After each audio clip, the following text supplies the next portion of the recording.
de jurisdicció universal en diferents països. ICC, it's the crème de la crème of the human experience. And Rome Statute, it's supposedly the law where it is the court for no man's court. So it's the last resort where individuals can go and seek justice. And we decided to bang very strongly the door of the ICC, and it took us from 2009 till 2015 January till Palestine was a member state at the ICC. Sí, finalment això els porta a l'Estatut de Roma i del Cort Penal Internacional com una cort necessària, imprescindible, com l'últim recurs d'aquells que no tenen cap altre recurs. I això el van estar trucant a la porta de la Cort Penal Internacional a través de l'Estatut de Roma i de la sol·licitud que Palestina fos acceptada dins d'aquest estatut des del 2009 fins al 2015, quan finalment Palestina és acceptat en el marc de la jurisdicció de la Cort Penal Internacional. 5 years a preliminary examination stage.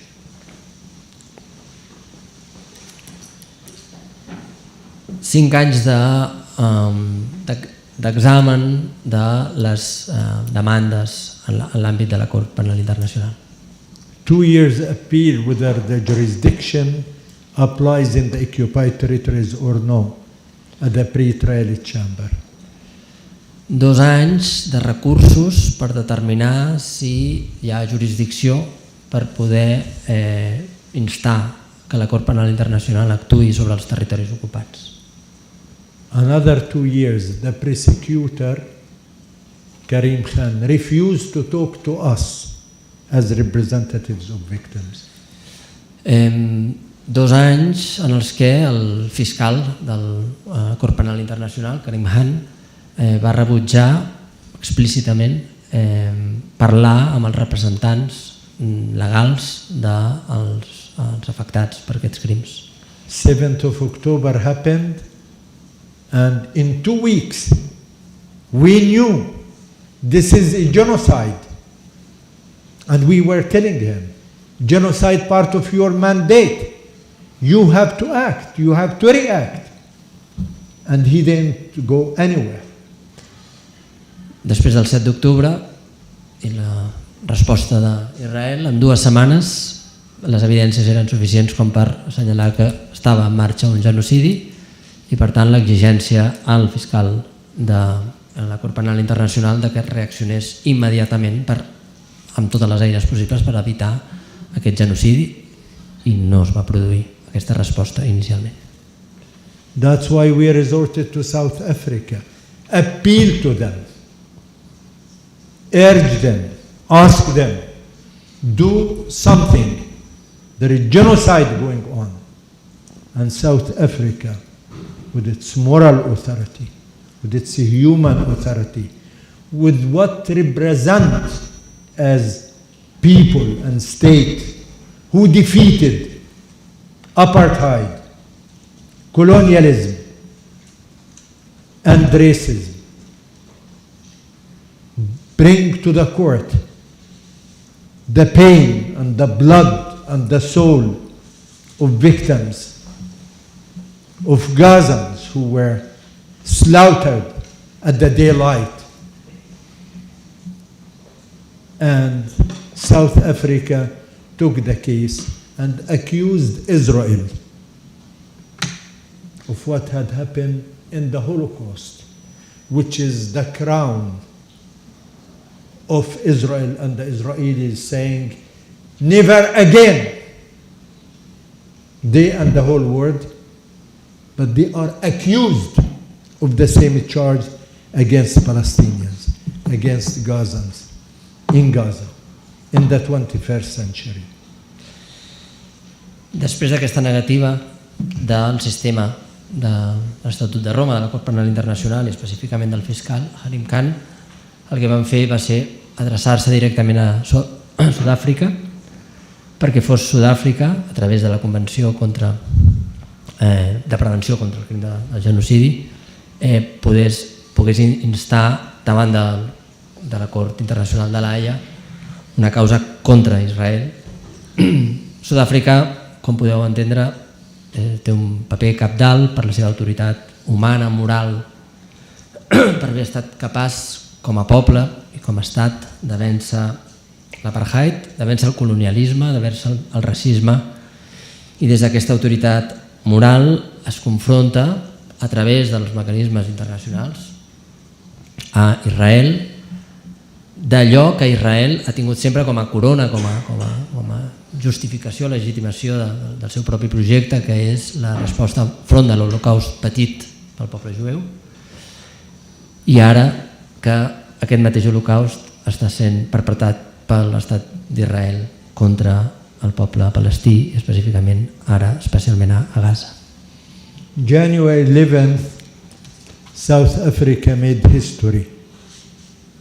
The court accepted the case, and the court in January 26, in March and May gave 3 provisional decisions asking Israel precisely to report and do allow all humanitarian aid to come in, food to come in, medicine and medical equipment to come in, and none of these 3 decisions has been accepted or implemented, or the word pushed to implement it. L'11 de gener és una data històrica en aquest sentit, i Sud-àfrica va fer història perquè va aconseguir que la Cort Internacional de l'Haia acceptés el cas, i a partir d'aquesta acceptació del cas, durant 3 moments, gener, abril i maig, crec que ha dit, la Cort emet 3 decisions, 3 interpel·lacions directes, 3 exigències directes perquè Israel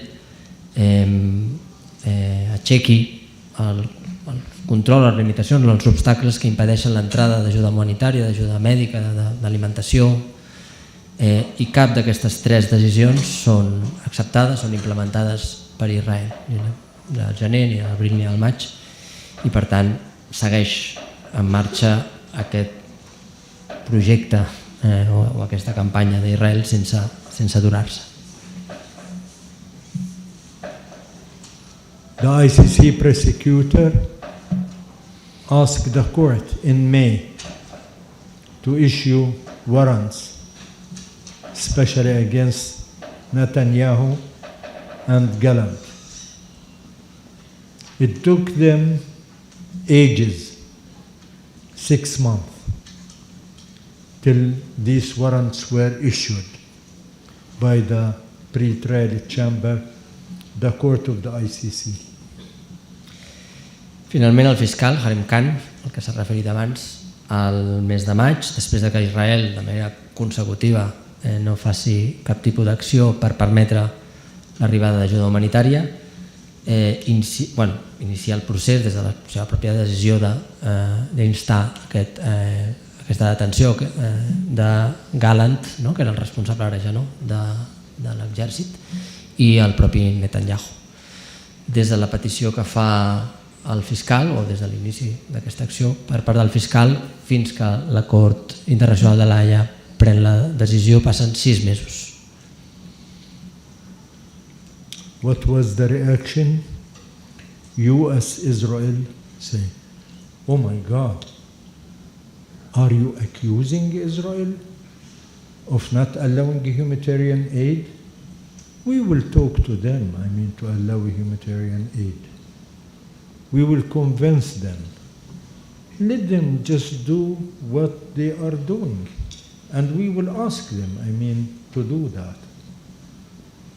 Warrant against whom? Netanyahu and Gallant? Shame on the ICC. How dare they think of these leaders of the oasis of democracy in the Middle East being charged with war crimes and persecution? That's wrong, that's evil. Courts, ICC and ICJ, anti-Semites, they are against Israel, and that's not law. They can issue warrant and decisions against Palestinians because they are terrorists, not against Israel at all. Israel, the oasis of democracy in the Middle East, they are the untouchable. They are immune.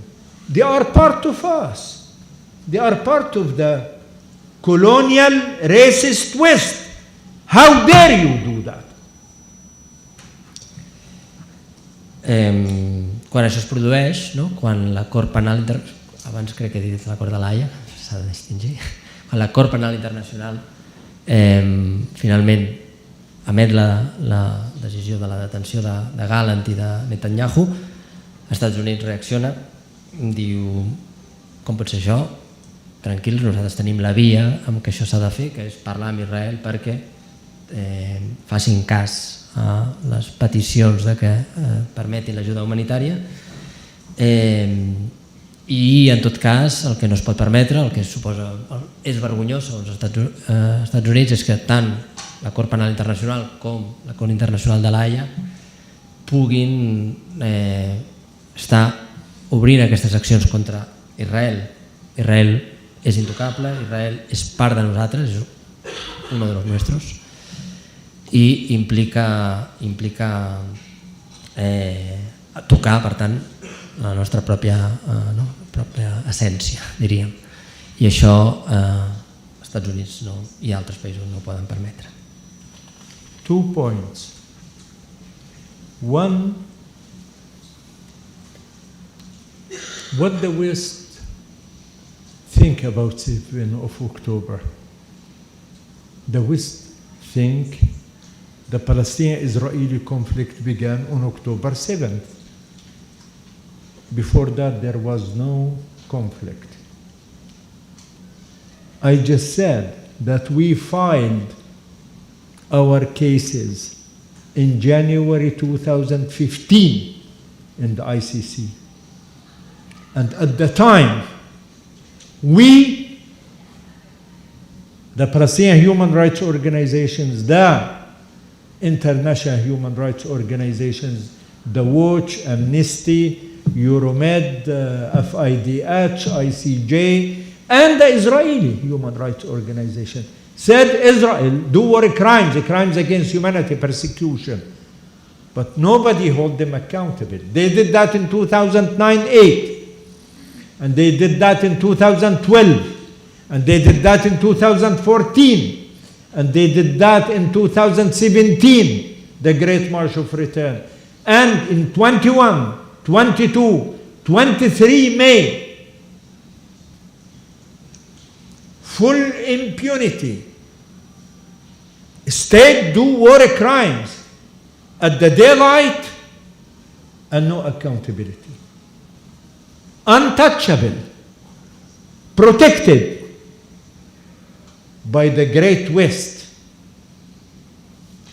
And then, when they began this genocide in Gaza, what the West said, Israel have the right of self-defense. Self-defense. Russia and Ukraine said we have the right of self-defense. That means Russia have legitimacy in doing what they are doing in Ukraine. But the West didn't say that. In our situation, they are occupiers, they are invaders. Yes, Israel have the right of self-defense. In Rome Statute, we are occupied for the last 57 years. Occupation defined crime of aggression. So it's by itself a crime. But this is not ordinary occupation. It's an occupation who do war crimes day and night And when this genocide began, the president of Israel, day one, said, in Gaza, no differentiation between Hamas and civilians. Everybody in Gaza complicit with the crime. We will get them all without mercy. Okay, this is the president. The prime minister said Gazans should leave Gaza. Where to? Either up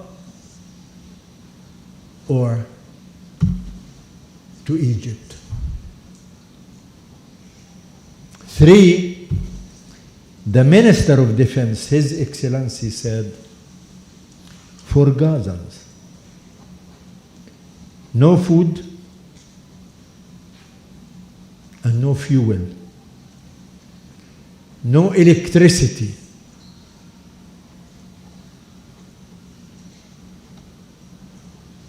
This is the Minister of Defense.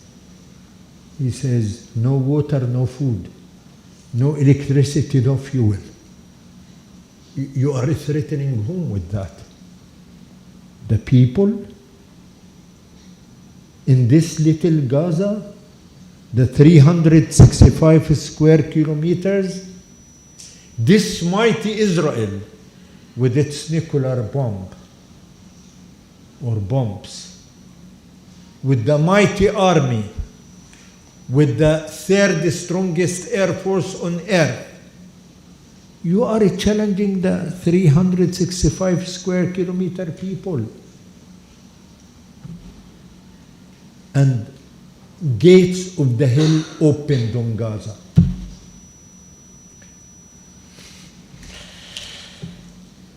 Sorry. No, ja està. Davant d'això, com es posiciona Occident, què pensa? Bona part d'Occident pensa que el conflicte comença el 7 d'octubre i ell ja ha explicat abans i torna a insistir en totes les causes que són presentades davant del Tribunal Internacional de la Haia, gener del 2015, però prèviament també 2008, 2012, 2014, 2017, 21, 22. Moltes d'elles recolzades per bona part d'organitzacions de drets humans a nivell internacional, Human Rights Watch, Amnesty International, la Federació Internacional de Drets Humans, la FIT, també per part d'organitzacions de defensa de drets humans israelianes. Aquestes accions són plantejades per crims contra la humanitat, per crims de guerra, i el resultat de totes aquestes accions ha estat la plena impunitat, l'absència absoluta de cap tipus de responsabilitat, i per tant hi ha una resposta del anomenat el Gran Oest, que es vincula al que després passarà a partir de la resposta d'Israel a partir d'octubre de l'any passat, que és legitimar-ho sota el dret de defensa, d'autodefensa. Posa en comparació aquest dret d'autodefensa, és el que planteja també Rússia, i el que legitimaria la invasió d'Ucraïna, i que en canvi aquí no hi ha hagut cap tipus de legitimació d'aquest tipus per part del Gran Oest, i per tant la diferència és evident. Aquesta legitimació, a més, s'inserta en un context en el que estem parlant durant 57 anys d'una ocupació i per tant directament del que és el 5è crim en matèria de crims contra la humanitat, que és l'ocupació, i en aquest cas a més una ocupació que no és una ocupació ordinària, sinó és una ocupació que dia i nit ocasiona això, crims contra la humanitat i crims de guerra. S'instaura a partir d'aquest dret de la defensa també una idea molt central, i és que a Gaza no hi ha diferència entre Hamas i els ciutadans, els civils i les civils, i és així com el ministre de Defensa des del primer dia assenyala que actuaran a Gaza sense pietat. Ja més endavant diu explícitament que no deixaran entrar alimentació, ni fuel, ni per tant electricitat, Netanyahu directament diu que els gazatís han de marxar de Gaza. Cap a on? Doncs cap al nord o cap a Egipte. I finalment es pregunta quina és la gran amenaça d'aquesta població gazatí amb 355 quilòmetres quadrats respecte d'un estat que té un dels principals exèrcits del planeta, una o diverses bombes nuclears. Quina és l'amenaça que poden realment estar fent aquests habitants i aquestes habitants de Gaza?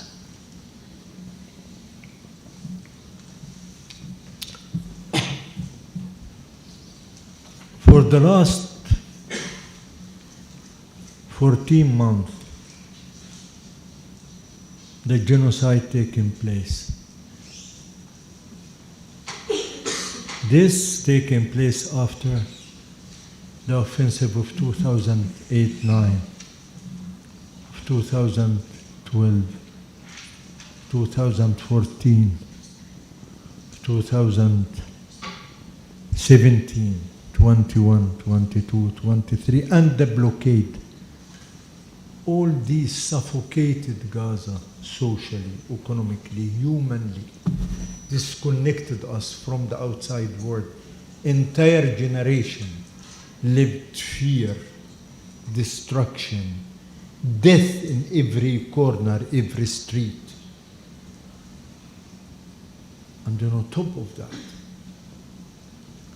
we are rewarded with the genocide.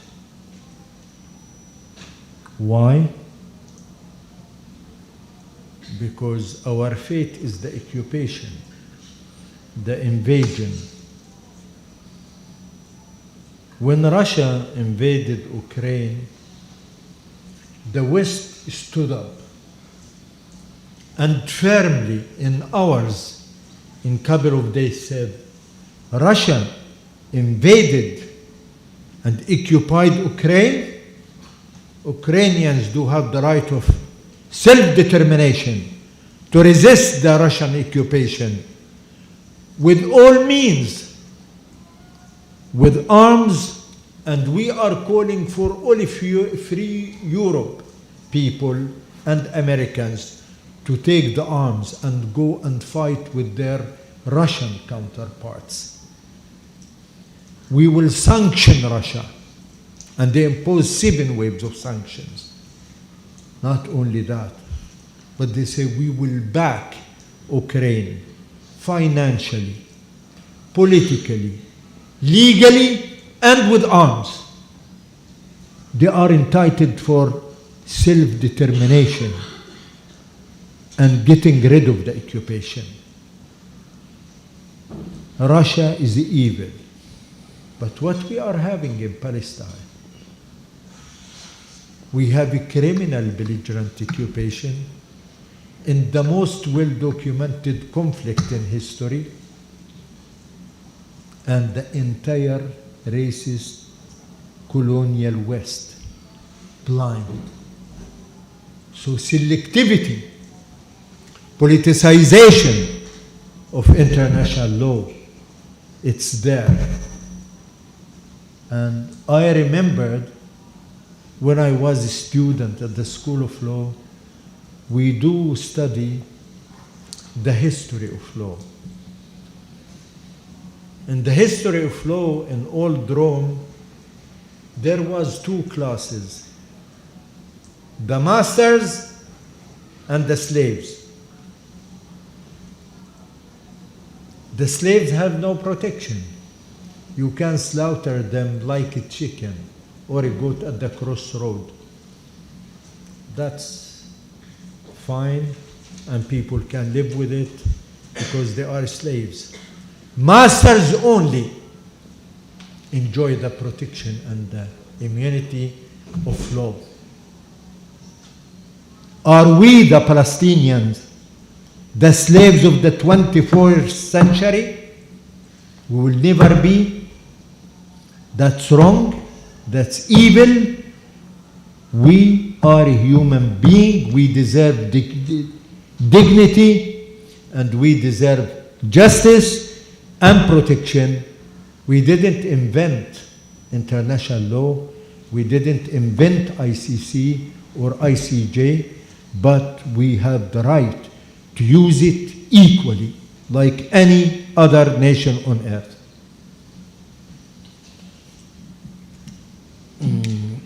Quan la invasió de Rússia d'Ucraïna, la resposta occidental va ser immediata, col·lectiva, davant de l'ocupació, justificada pel dret a la lliure determinació d'Ucraïna, pel dret a resistir, i aquesta resposta faria que hi hagués un recolzament amb tots els mitjans i una crida a tots els països lliures del món a sumar-se a aquesta resposta.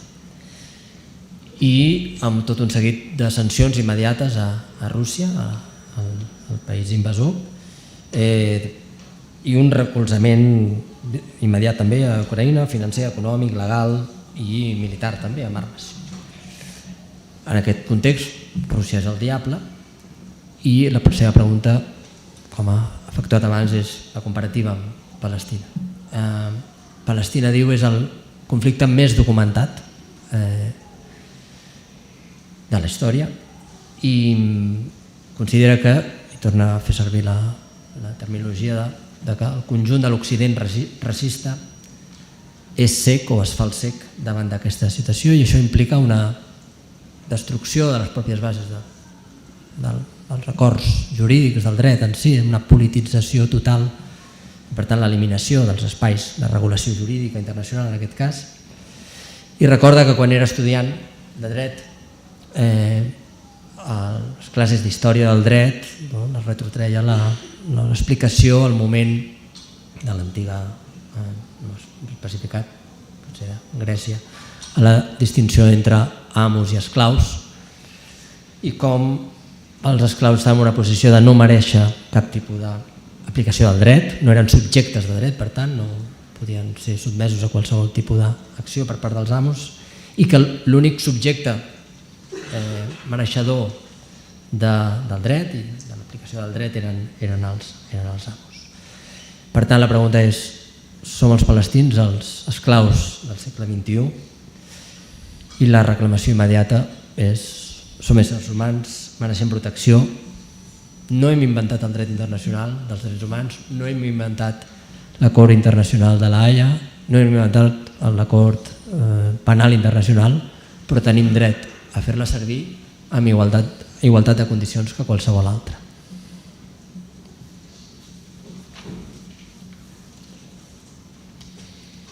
We are now 14 months in genocide. And literally that means the bombing everywhere. In every single meter in the Gaza Strip. Land, air, sea. Drones, F-16s, F-35, tanks, artillery, gunboats, in very small and the most high densely populated area on earth. They targeted everything: residential areas, buildings, hospitals, shelter places, schools, universities, name it. This is the first genocide broadcasted live on air. You don't need even lawyers. You don't need even people who document that. The whole world watching it at the real time.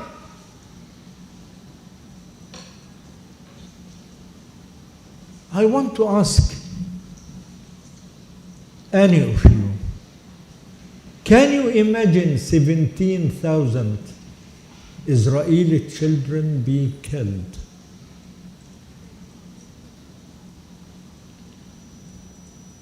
Hospitals for cancer patients being bombarded. Maternity hospitals the infants, the babies, who are in incubators being killed at the daylight. Can any of you imagine 14,000 Israeli women being killed?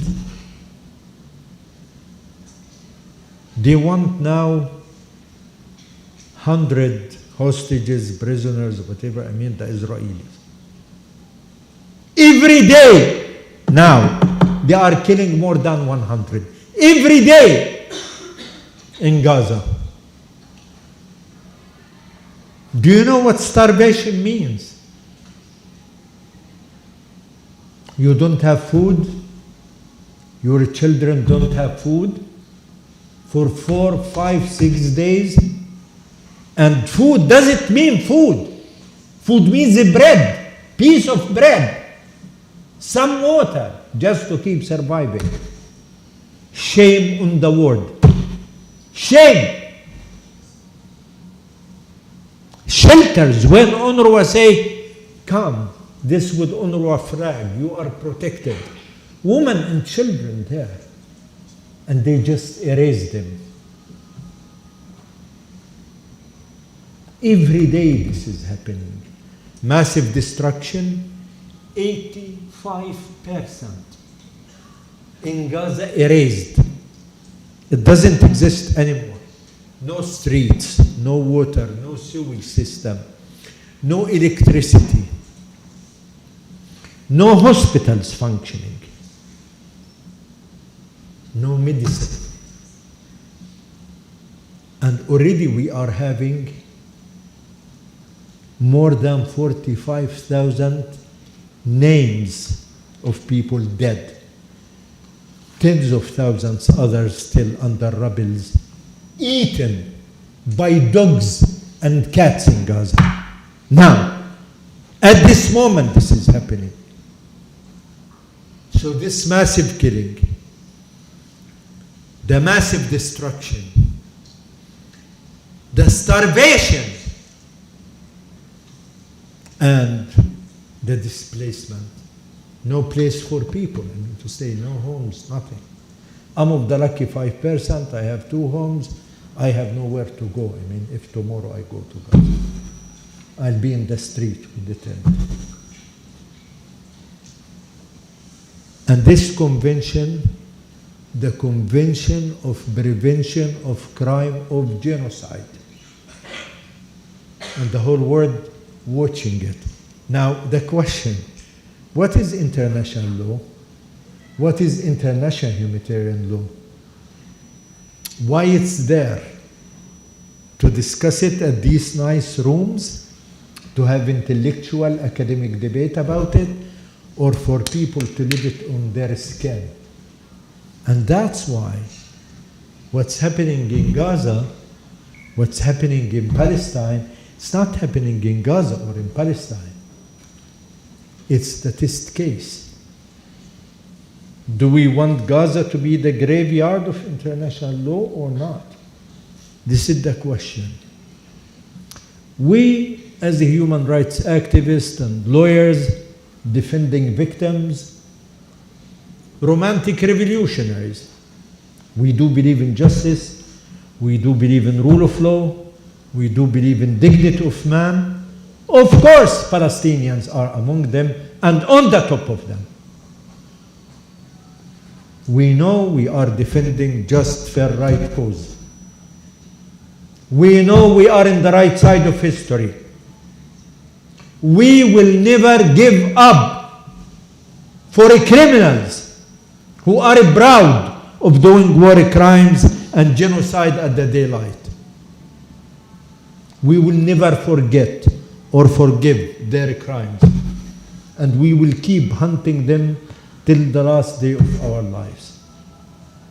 And we know that they do all this to make us lose hope in our present, in our cause, and in tomorrow.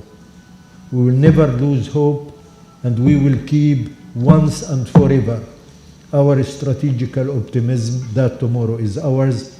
We will end the occupation, we will end the aggression, we will hold one day accountable those who committed the war crimes and genocide. We are strong and strong enough. We are like the stones of the valley. We have been there since ever. We will continue there forever. But we are much stronger with the support of free, committed people across the globe.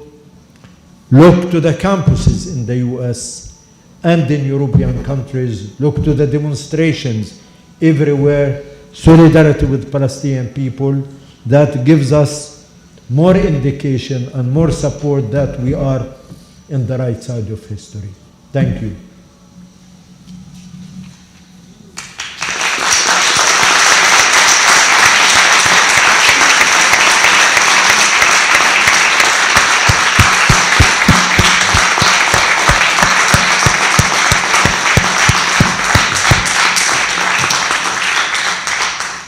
S'ha entès, però et tradueixo ràpid.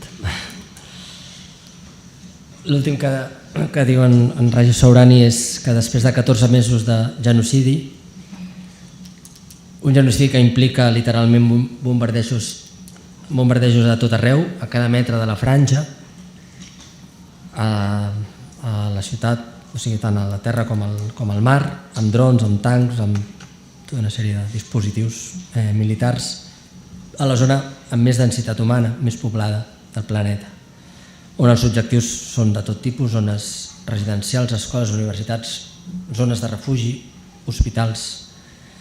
I a més es tracta del primer genocidi retransmès en directe pels mitjans.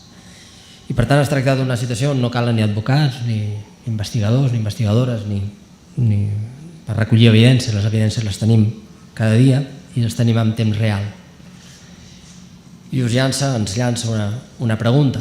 Si ens podem imaginar el que implica més de 17.000 nens i nenes mortes, el que implica el bombardejos sobre hospitals per tractament del càncer o hospitals de maternitat amb bebès i per tant amb morts, amb nens i nenes acabades de néixer, més de 45.000 morts amb nom, dels quals almenys 10.000 encara estan sota les runes, menjats pels gossos i pels gats.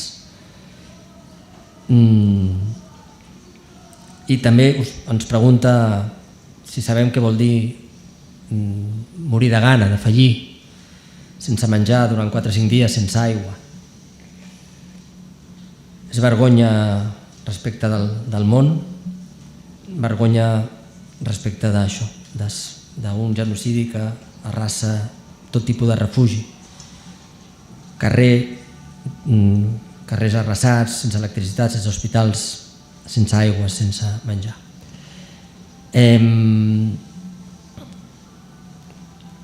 També la importància d'entendre el que implica el desplaçament de les persones que han pogut sortir i el que implica, com en el seu cas personalment, que no té on tornar. Tornar voldria dir estar al carrer amb algun tipus de tenda, com a molt. I en aquest context el conveni de prevenció del delicte de genocidi. Què implica el dret internacional? Què implica el dret internacional humanitari? És una narrativa per discutir en bonics sales o espais? És una narrativa per discussió d'intel·lectuals? O és una eina que pugui ser útil a les persones que pateixen aquest tipus d'accions? Realment volem, una altra pregunta que ens fa, que Gaza i que Palestina siguin la tomba del dret internacional? Finalment, ell es presenta com un dels advocats i de les advocades presentats com a revolucionaris romàntics i considera que per suposat que ho són, que seguiran defensant la justícia, que estan del costat correcte de la història, que no rendiran, que ni oblidaran ni perdonaran aquests crims, que els perseguiran tota la vida fins a fer-los responsables dels mateixos, que no perdran la confiança, la fe i que tenen un un optimisme estratègic per seguir en aquesta lluita. I això ens portarà a acabar amb l'ocupació, perquè diu, som forts però encara ho serem més i som més quan rebem el recolzament, el suport de la gent al llarg del planeta, en els seus diferents espais i les seves diferents eines per demostrar aquesta solidaritat i aquest recolzament en aquesta lluita que està novament en el costat correcte de la història. I amb això acabava la seva conferència en RAJI SOURANI. Gràcies.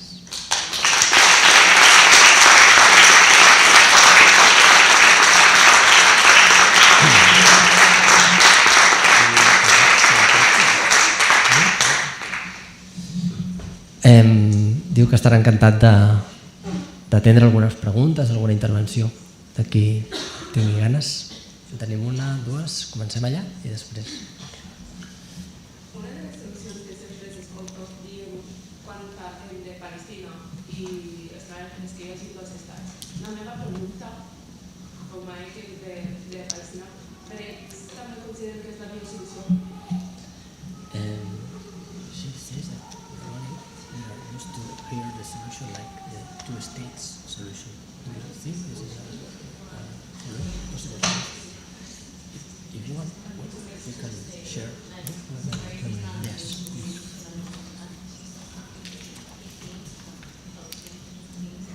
No, I think one thing. Okay.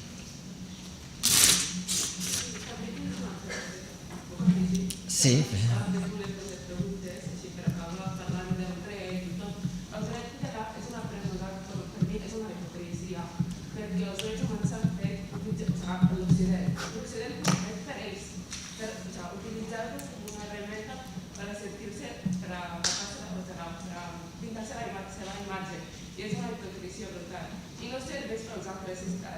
Quan parlem dels estats desenvolupats o els estats autonoms, no s'aplica el dret i mai s'aplicarà.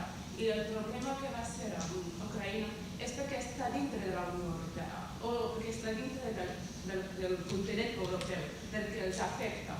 I en el cas, si estigués lluny i no siguin persones blanques o siguin d'altres races, no se li aplicaria el mateix tractat que se li ha aplicat a Ucraïna. I també el tema de la seguretat, del Consell de la Seguretat. Mentre que els estats que estan beneficiant d'aquesta guerra segueixen tenint el veto, sempre faran el veto contra Palestina. I mai hi haurà una solució que satisfeti, per mi, considero que ni solucionarà que satisfeti els drets humans. Mentre que hi hagi Estats Units sempre fan el veto. I és això s'ha de tenir molt clar, perquè els Estats Units sempre els beneficia vendre armes. És el seu mercat. No sé, jo callo. No, està molt bé. Gràcies. She's considering that no system, international system, is a big high progress because it's made for the West countries, only for their own interests and only for cleaning their own image. And she also added that this international legal system will be not applied in other countries, only for the international countries. And also she is considering about the role of the Security Council with the veto of the states, and that's no protection to Palestine or other countries. Rafa. Sí, quería preguntarle qué consecuencias cree que tendrá para la resistencia palestina la caída del régimen en Siria. What kind of consequences do you think that will be for the Palestinian resistance, the fall down of the Syria regime?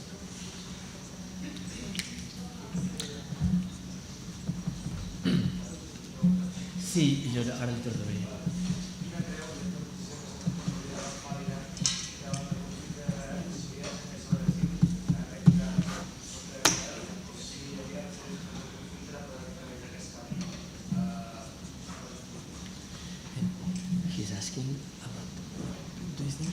should be the role of Iran. He has to be more strong in protection of Palestinians against Israel. He has to calm down, avoid escalation.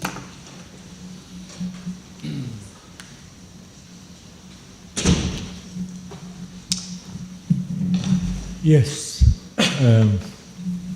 I don't want to argue about Israel as the despoiled baby and a project of colonial racist West, which enjoyed the most privileged treatment and enjoying the most protective measures in history. So no comment on that.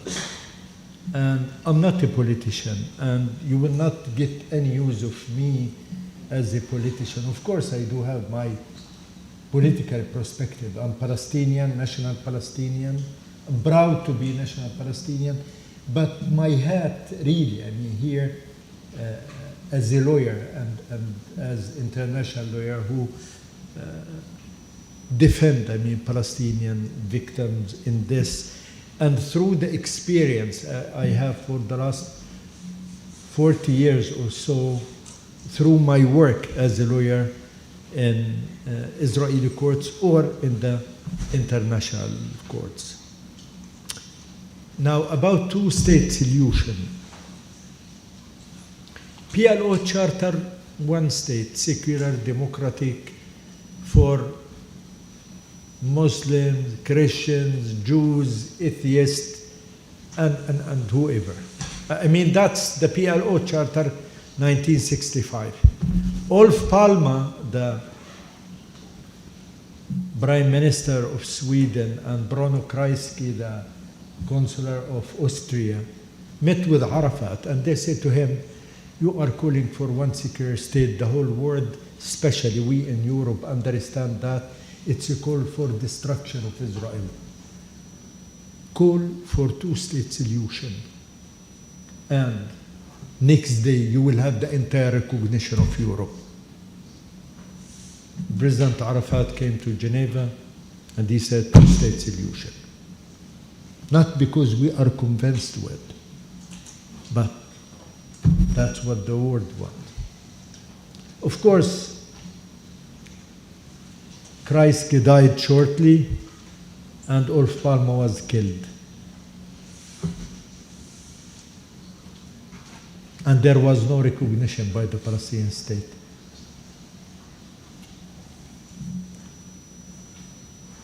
The Israeli says, we don't exist. أَنَحْنُ لَا كَيَمِيمٍ in Hebrew. We don't exist. There is nothing called Palestinian people. These Palestinians came from different parts of the Arab world. I mean, they can go there.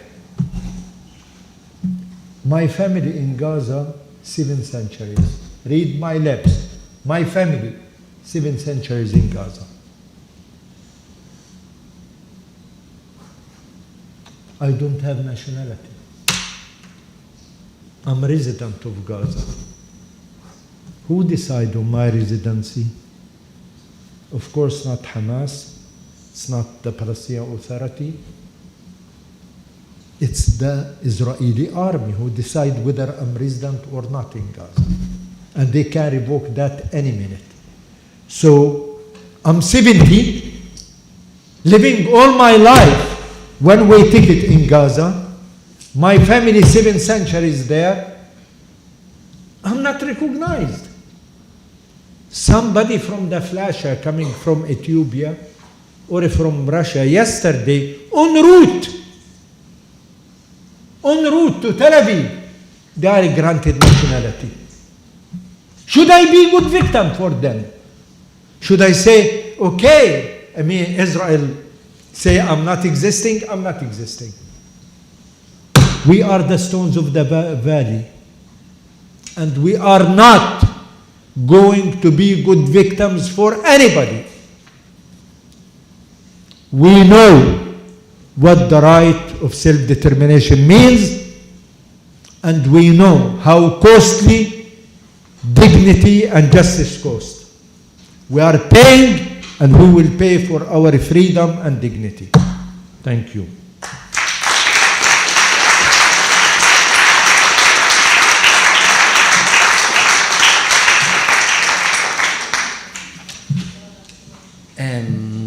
Respecte, he començat dient, en resposta a les preguntes, que el primer que he dit és que ell no vol desenvolupar la seva crítica al que suposa Israel, tot i que ho apunta, però bàsicament que projecte colonial, racista, occidental, privilegiat, amb tot el tipus de proteccions.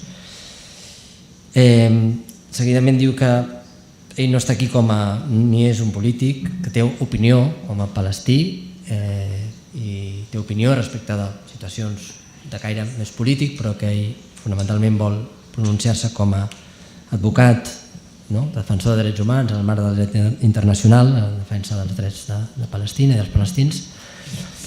Sí que específicament respecte de la solució dels dos estats assenyala com històricament no era un projecte que es defensava des de Palestina, el projecte era un espai, un país on pogués haver-hi diversitat, com històricament hi havia hagut, diversitat de religions i de convivència,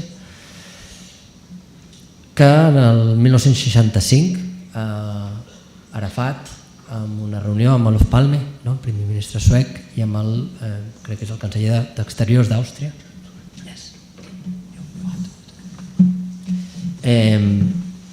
doncs li van fer entendre que l'opció de l'únic estat mai no podria passar i que a més es veia aquesta negació d'Israel no podria en cap cas tenir èxit i que per tant calia defensar la solució dels dos estats.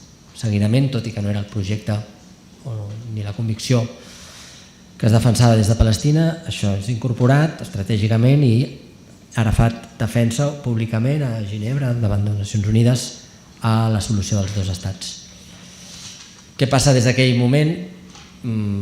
Poc després, no massa, una mica després, Olof Palme és assassinat i no he entès bé què ha passat amb el canceller d'Àustria, però suposo que tampoc tindria gaire sort. I que finalment el que es troben actualment és que per Israel i per molts altres països fins i tot, però clarament per Israel, Palestina no existeix. I ell us demana que entengueu el que implica que la seva família fa 7 segles que viu en aquest territori, 7 segles, i que ell té 70 anys vivint a Gaza, sent de Gaza, i no té reconeguda cap nacionalitat. Que la seva legalitat depèn de l'exèrcit israelí. Un detall, i no ho ha dit, a l'hora de permetre que estigués avui en RAJI SOURANI i veure una mica els trajectes que havia de fer, que és des de la Haia, després ha d'anar a Egipte, però només pot anar en vol directe. No pot fer escala enlloc perquè és una persona que no té autoritzada el poder ser documentat d'alguna manera i passar per altres països. Per tant, ha de ser vol directe sí o sí. No és un capritx allò que busques que el vol sigui directe, sinó que en aquest cas és l'única opció que té per poder estar a Egipte amb la seva família. I en contrast amb aquesta situació que ella explica, imagineu-vos el que implica qualsevol persona d'Etiòpia o de Rússia que passa per Palestina i és reconeguda l'endemà per Israel, se li atorga directament la nacionalitat i el contrast, per tant, no pot ser més evident. I després, al final, amb prou força, assenyala que no seran mai víctimes bones per ningú, que saben quin és el cost de la dignitat, de la lliure determinació i que l'estan pagant i que el seguiran pagant, però que no baixaran els braços. Aquest és el que he dit fins ara. No sé si hi ha alguna intervenció més. No són les 7, que era una mica la idea, però obrim l'última, si us sembla, d'acord? Ja sé que ha dit que no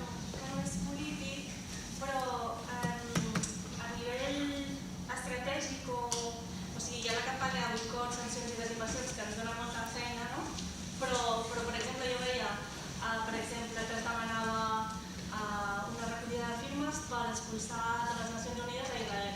Si això li sembla interessant o quines coses li semblaria que poden ser eficaces, tot i que ja ha donat un panorama bastant desalentador en aquest nivell, però si hi ha alguna estratègia que li sembla interessant d'aquest tipus.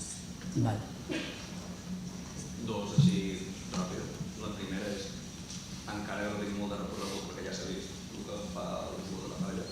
Sí, per genocidi pot donar també els col·laboradors del genocidi, no només Israel, és a dir, Estats Units, Estats de l'OTAN i tot això. I també, com bé dit, no és una història començada ara, du mínim des del 48 i més abans de projecte sionista i tot. Es podria començar a perseguir, per exemple, la Nakba i tots aquests antecedents que ven allí, perquè no és tan exagerat com ara literalment carregar-se tot Gaza, però és que hi ha tot desplaçament de gent, han perdut el territori, totes les ocupacions posteriors comencen allí.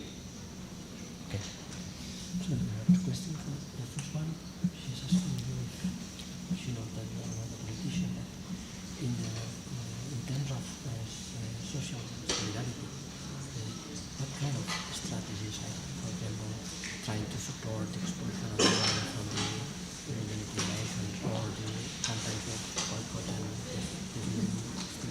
desinformation? What kind of strategies can we support? This is the first one. And the second one, she says that she has a legal question. Is possible to go against the complicity in genocide, but not only direct commitment of genocide, but also the collaboration and complicity from Western countries, especially. It's possible to get some actions, and it's also possible to get against acts. So, genocide, but like Nakba occurred before, not in this moment, but in the past. So we are in the moment. We can also go against this kind of acts.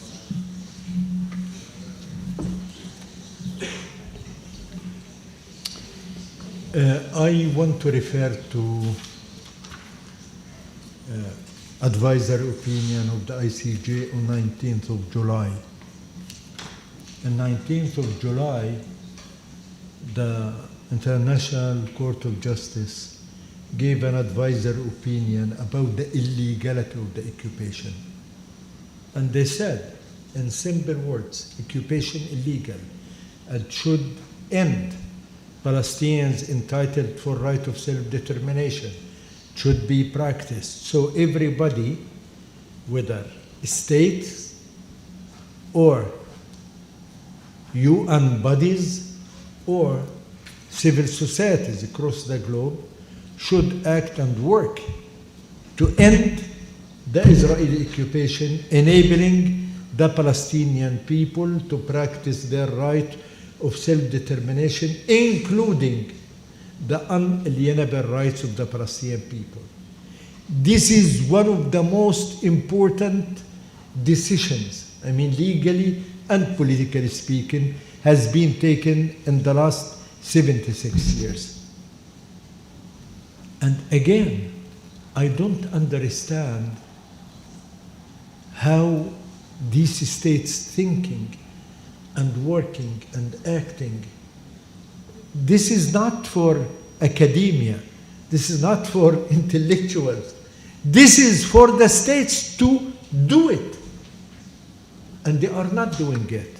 Now, whether Israel should be member or not, if the Prime Minister of the State of Israel saying to the Secretary General of the UN, you are anti-Semitic, you are against Israel, you have to be fired because the entire UN is body against the State of Israel. Why they should stay? Why they are there? To whom they are talking to? They are too much despoiled, they are too much protected, and I think it's about time to show, and international community can easily show, Israel doesn't deserve to be as a member in the UN, or at least to suspend its membership in the UN. There was, after 19th of July advisor opinion, a decision taken in October by the General Assembly of the UN based on this advisor opinion, and it passed with 138 countries vote. I mean, they say this advisor opinion should be implemented. So I think the advisor opinion suggests very, very simple things to do. By whom we are killed and bombed? Till this moment, with the American European bombs. They are not only complicit. Complicit in law means you are knowing, you are agreeing, you are endorsing, you helped in thinking, but we are killed by American European bombs.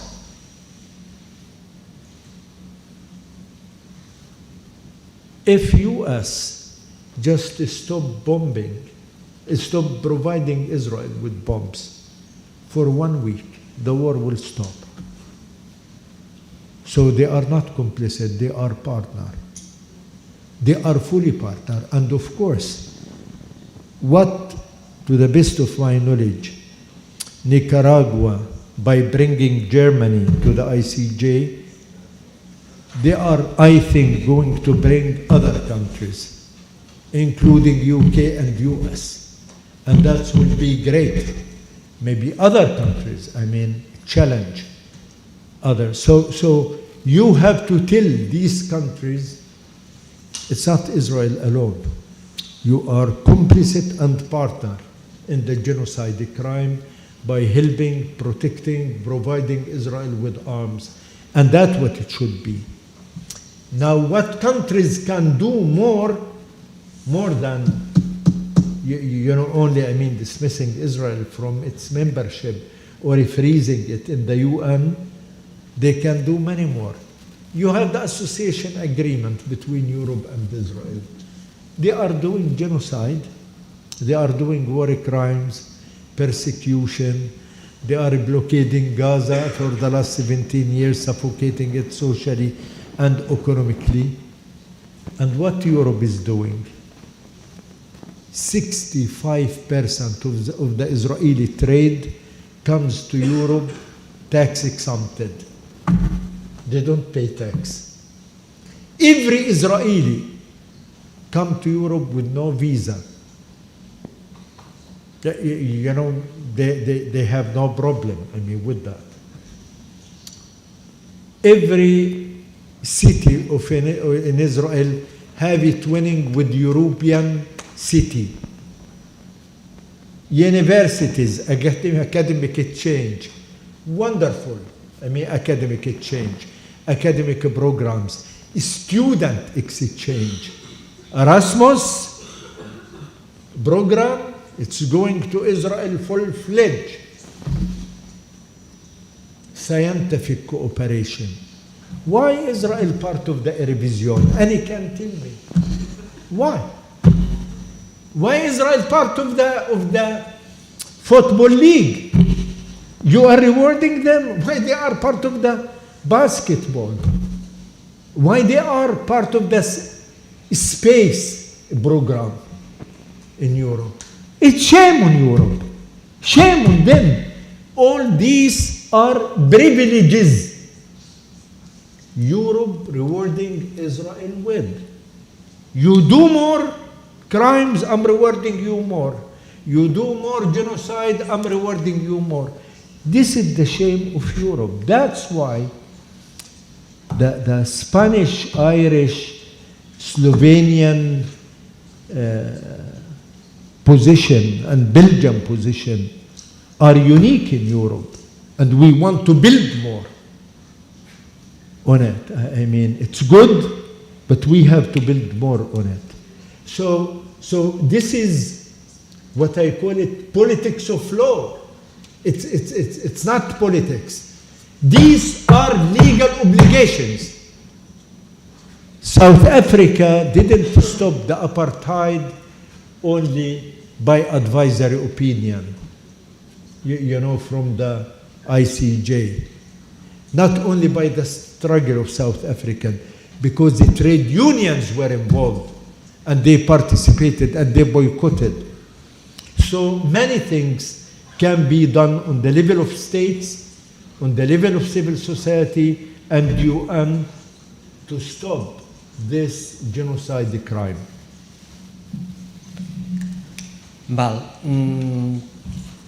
Assenyala que el 19 de juliol la Cort Internacional de la Haia va emetre una opinió legal històrica.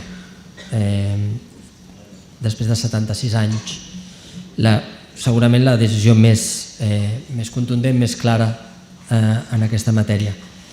I que en aquesta opinió assenyalava la Cort que senzillament ha d'acabar l'ocupació il·legal, que aquesta és il·legal i que ha d'acabar, que Palestina té el dret a la lliure determinació i, per tant, que tots els òrgans de Nacions Unides, tots els estats i el conjunt de la societat civil estan obligats a permetre que això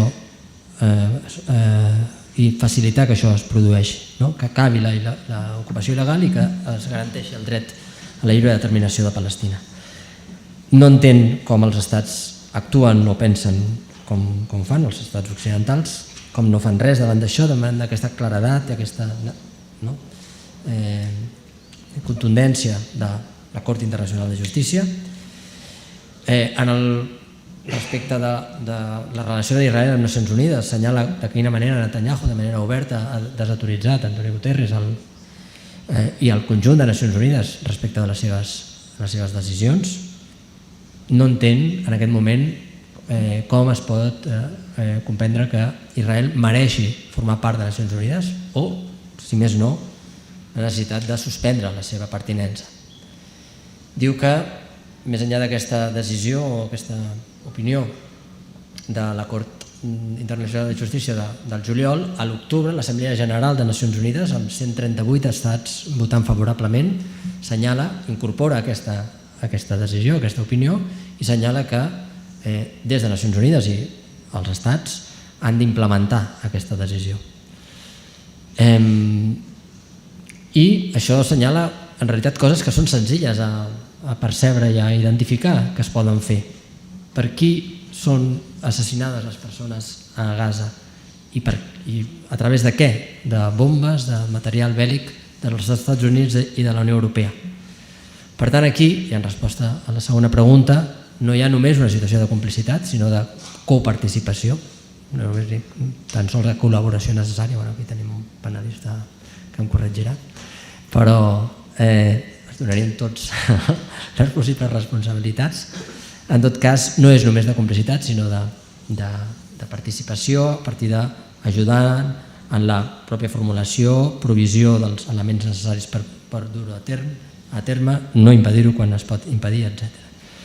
Diu que si realment no arribessin aquests materials bèl·lics, en una setmana s'acabaria el genocidi i, per tant, això ens dona línies clares d'actuació.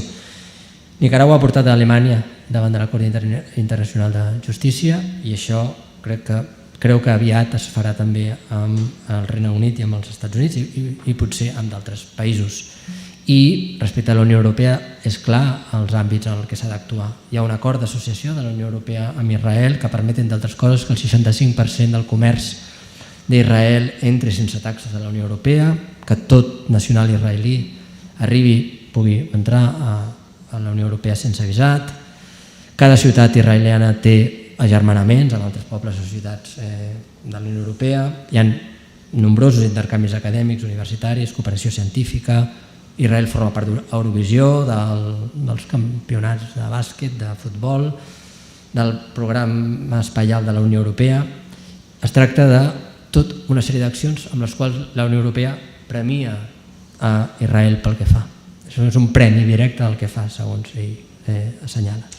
Aquí el contrast, diríem, es pot donar en la posició conjunta que han assumit Espanya, Irlanda, Eslovènia i Bèlgica, a la qual caldria sumar ràpidament altres països per capgirar aquesta situació. Això és el que ell comenta que és la política del dret, the politics of law. Es tracta d'obligacions legals i per tant ara toca les polítiques que facin que aquestes obligacions s'implementin realment. Però sabem que això no es fa sol, sinó que es fa a través de la pressió i de la mobilització. L'apartheid a Sud-àfrica no es va vèncer a través de les resolucions o les opinions dels tribunals internacionals, sinó a través de la mobilització, el posicionament dels sindicats, dels estats, de la societat civil, i això és el que és urgent i necessari que es faci quan abans millor. Ho deixem aquí? Sí? Agraïm... vol afegir alguna cosa?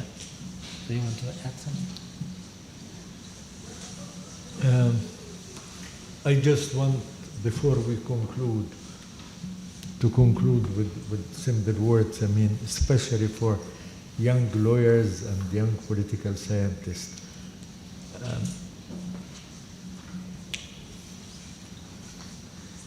Why law is important? And what's the difference between law and politics? Law is very important because in it you acting according to very simple formula. It's facts, standards, and conclusions. It's different from political rhetoric. In political rhetoric, you have argument, counter-argument, you have distortion of facts, but when you go to the court, you represent your case rightly, professionally, and when the court decides, it decides in very precise language. That's why the Israelis hate something called law. They want their own law. They want the rule of jungle, not the rule of law. We are targeted, by the Israelis as lawyers, as human rights activists. Why? And how they describe us. They say Palestinian human rights activists and organizations are terrorists in suits. Terrorists, we are by definition in Israel terrorists in suits. We are harboring terrorism. We are agents of terrorist organizations. We are misusing international law, international humanitarian law, and the human rights.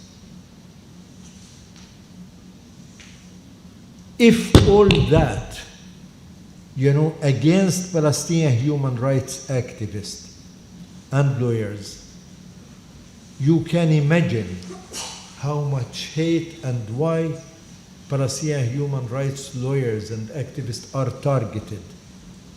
They designated 6 organizations in the West Bank as terrorist organizations. It's a human rights organization. They designated as terrorist organizations. And there is big battle.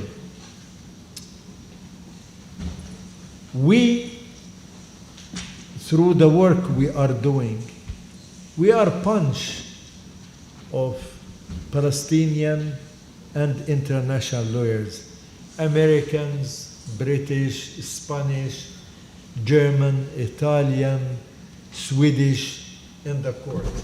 Fantastic group of lawyers.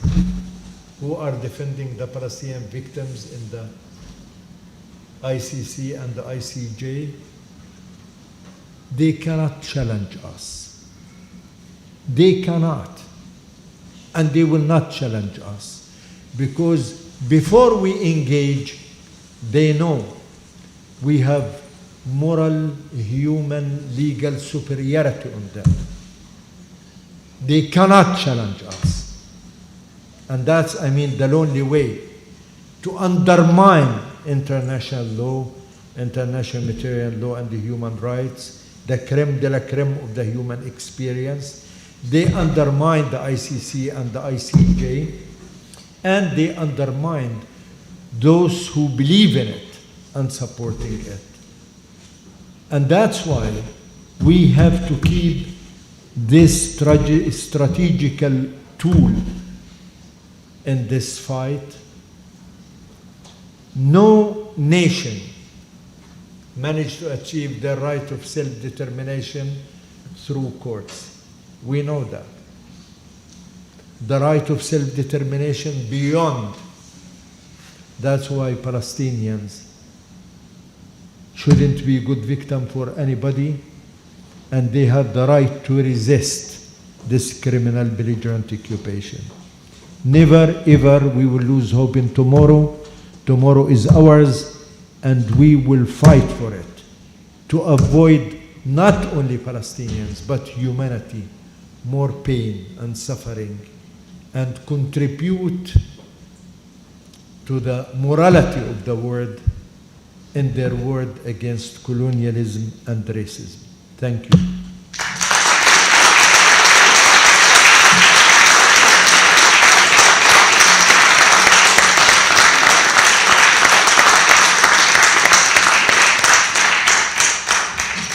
Molt ràpidament.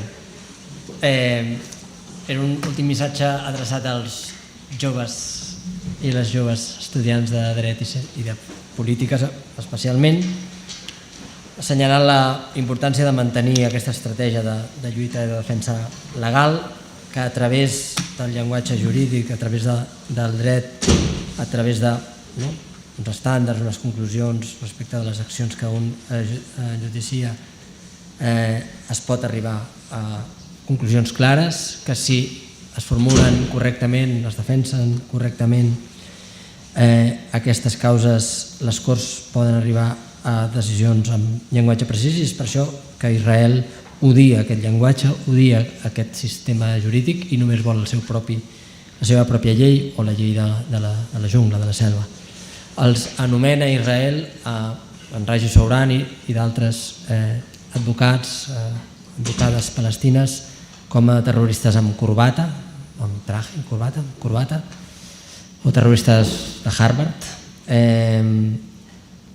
o agents de les organitzacions terroristes que venen a abusar del dret internacional o a tergiversar el dret internacional, quan el que ha fet Israel és declarar com a organitzacions terroristes organitzacions de drets humans de Palestina, del West Bank, i davant d'això el que estan fent és articular una estratègia compartida amb advocats i advocades de moltes nacionalitats, espanyoles, angleses, franceses, de molts llocs, amb una estratègia, per tant, molt rica jurídicament, que no podran vèncer, no podran superar, que la superioritat moral, humana i legal és evident, que l'eina estratègica de l'ús del dret s'ha de seguir mantenint, i que, tot i que som conscients que el dret a la lliure determinació no vindrà de la mà només del dret, sinó, evidentment, de la mobilització i també de la política, però una política condicionada per tota aquesta mobilització també legal.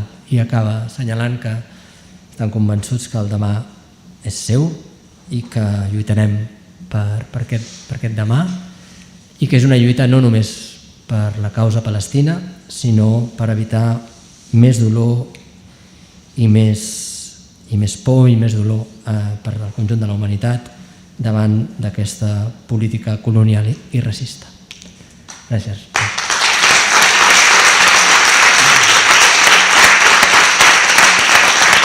Thank you, Marcos.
Sí, estoy preparant cursos que grans speech i aquest certificat.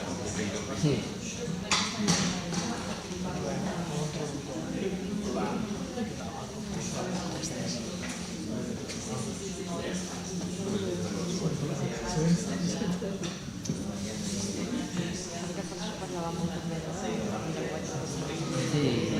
I d'organismes i tot, si això també facilita.